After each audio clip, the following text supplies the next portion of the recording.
Makna huruf Bismillah. Di dalam kitab Tafsir An-Nawawi halaman 2 diuningaken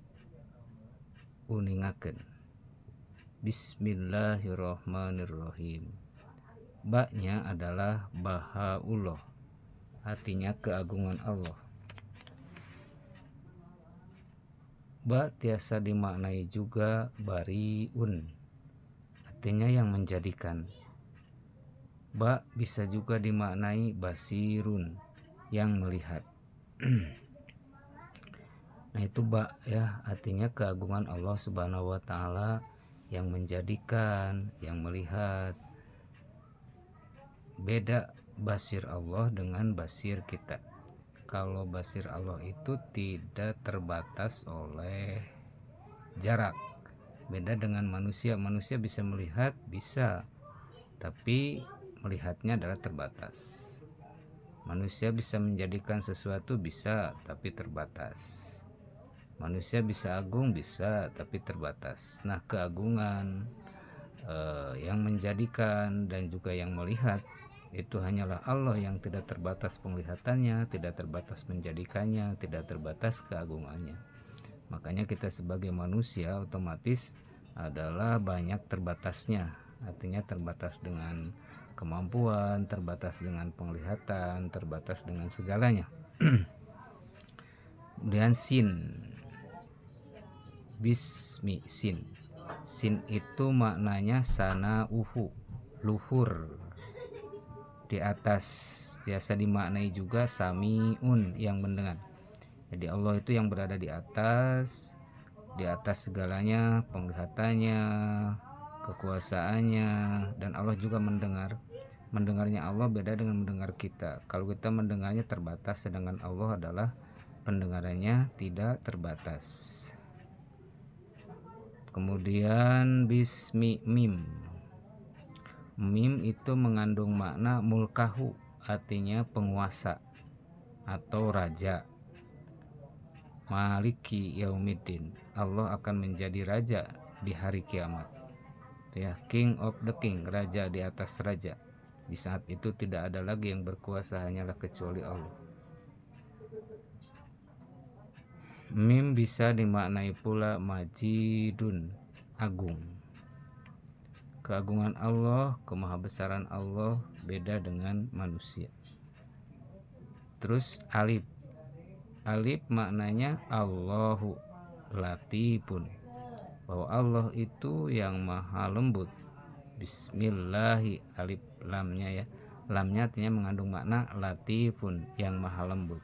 Kelembutan Allah bisa meliputi kebenduannya, kemurkaannya kepada hambanya. Nah itu makna bismillahi.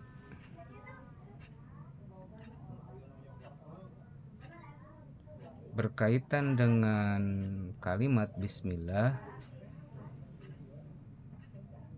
Nabi mengisyaratkan di dalam hadisnya, kullu amrin dibalin la yubda bismillah aqta'u.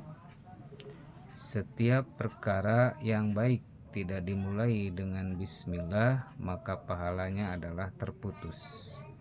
Jadi kalau kita mau berbuat kebaikan, maka mulailah dengan kalimat bismillahirrahmanirrahim. Mau belajar, bismillahirrahmanirrahim. Menanam pohon, kita mulai dengan bismillahirrahmanirrahim.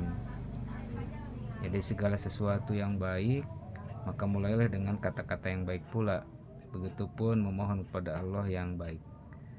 Dalam surat An-Naml ayat 30 Allah mengingatkan, innahu min Sulaiman bismillahirrahmanirrahim.